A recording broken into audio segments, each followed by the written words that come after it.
look so sad. I know it's over, but life goes on, and this whole world will keep on turning. Hello mga kapiyok, isang magandang araw. Ang video nito ay plucking tutorial ng isang oldies but goodies na kanta. Ang pamagat ay For the Good Times. Meron akong tutorial ng strumming nito. Nasa description ng video ang link. Kung gusto nyo yung strumming ay please check yung nasa baba. Ang original chords ng kanta sa version ni Perry Como ay sa E-flat. So gagamit tayo ng capo sa 3rd fret para yung E-flat natin magiging C chord ang forma. Ang main pattern ng kanta ay bass 3-2-3, bass 3-2-3. Yung pattern na yan ay siyang gagamitin mainly sa verse at saka sa chorus. Pero sa intro, iba yung pattern. Kaya pag-aralan natin yung sa intro muna. Yung sa intro, ganito.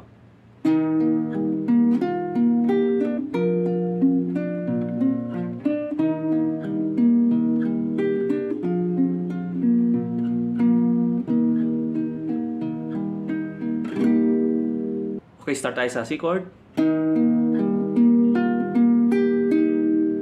Trang, trang, trang, trang. Ang una dyan ay sabay ang bass sa 2nd string, then open na 3rd string, akyat ka ng 4th string, then balik ka ng 3rd string. Ngayon naman gawin mo yung 3rd fret nung 2nd string gamit ang hililiit. Yan. Then balik ka ng 3rd string, 1st string na open, then yung 2nd string dapat open na yan, wala nang nakadiin.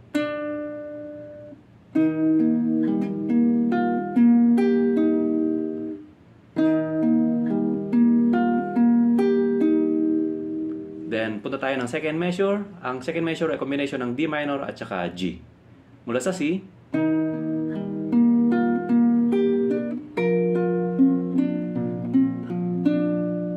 Dito sa D minor, imbes na yung usual na D minor, ang gagawin mo dyan, pagbagsak mo ng D minor, ilagay mo yung hililiit doon sa 3rd fret ng 1st string.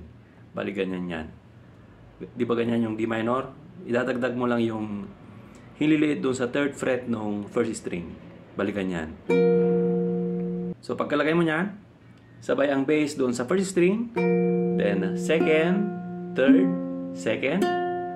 Ngayon naman punta ka na ng G. Bass ng G, 6th string, then yung middle finger ilagay mo doon sa 2nd fret ng 3rd string dito. Then 4th string na open, then last ay open na 2nd string.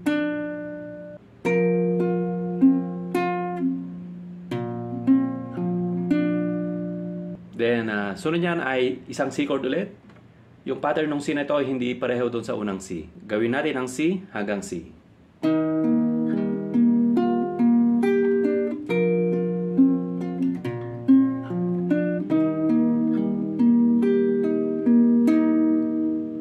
Yung pangalawang C ganito lang.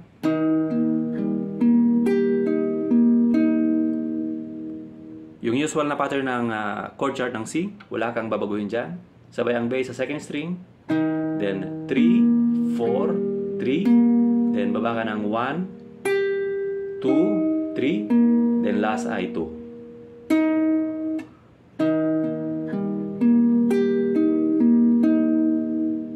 Then isang set ulit ng D minor at saka G. Dito naman sa D minor at saka G na to, hindi ka na magdidiin ng hinlilit doon sa 3rd fret ng 1st string. Yung usual na D minor lang. Okay, gawin natin mula C hanggang G.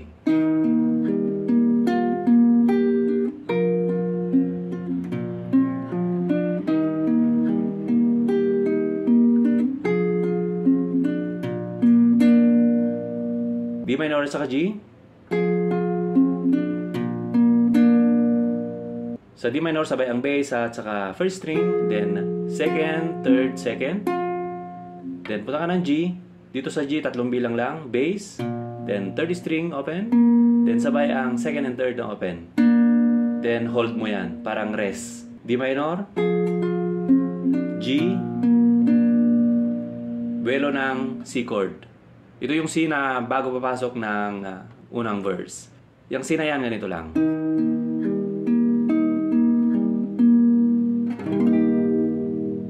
Sabay ang bass sa 2nd string, third, fourth, then third, balik ng second, akyat ka ng third, fourth, then last ay third. Then isang C pa, pero strum na ang gagawin mo. Ganito lang. Don't look so sad. Okay, recap natin yung intro.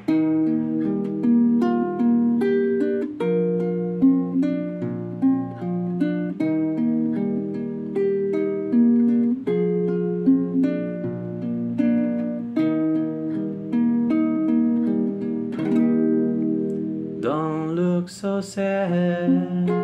Okay, punta naman tayo ng unang verse. Ang unang chord ay C. Don't look so sad. I know it's over, but life goes on, and this old world will keep on turning. Kaya nasabi ko na ang main pattern ng plugging natin para sa verse at saka sa chorus ay bass 3-2-3, bass 3-2-3. Yung mga bass ay pwedeng i-alternate guys sa C chord. Ang unang bass dyan ay sa 5th string, then pangalawang bass na pwede mong gamitin ay yung sa 4th. Sa D minor, ganun din. 4th and 5. Sa G, 6 and 4. And so on. Dyan sa pattern na yan ay may optional tayong double pluck. Yan yung first and second string. Kung ayaw nyo gawin yung double pluck ay okay lang. Huwag nyo na lang isali yung unang string. Okay, try natin sa C chord. Yung double pluck at saka yung walang double pluck.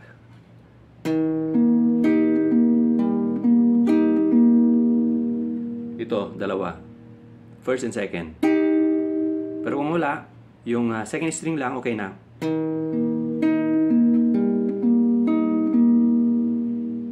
Halos pareho lang din yung tunog. Okay, start tayo sa unang line ng verse. Don't look so sad. Doon sa sad, magbe-bass ka na ng D minor. Then, third string, sabay ang first and second. Balik ka ng second, third string. Then, alternate bass sa fifth string. Then, third. Then, sabay ang second and first. Then, last ay third string. Don't look so sad. Then, G. Sa G, ganun din. Bass 3-2-3. Bass 3-2-3. Don't look so sad.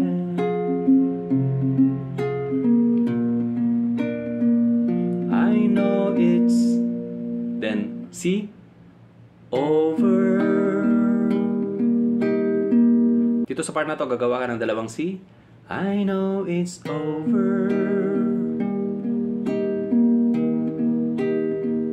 but life goes D minor on, and this old G world will keep on.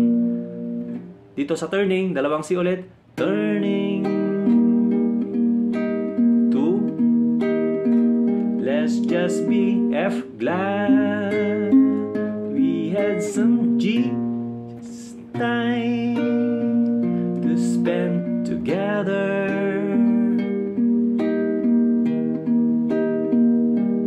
There's no need to watch the D minor bridges that were burning. G.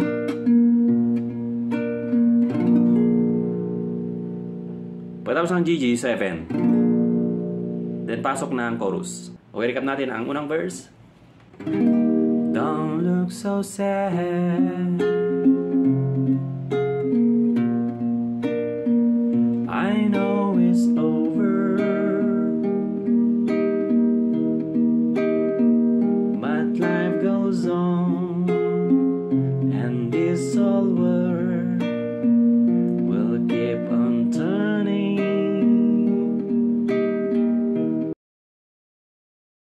Will keep on turning.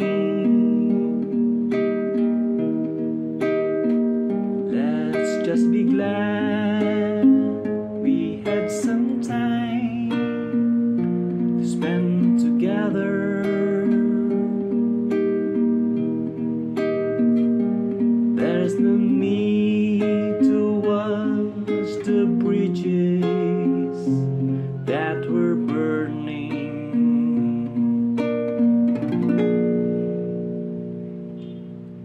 Then pagkatapos yan ay chorus. Same pattern lang din ang gagamitin natin. Okay, gawin natin yung chorus mula sa G7. Lay your head upon my pillow. Hold your warm and tender body close to mine. Then D minor at saka G7. Hear the whisper of the raindrops blowing soft across the window. Then G7. And make believe you love me one more time. G7 for the good time.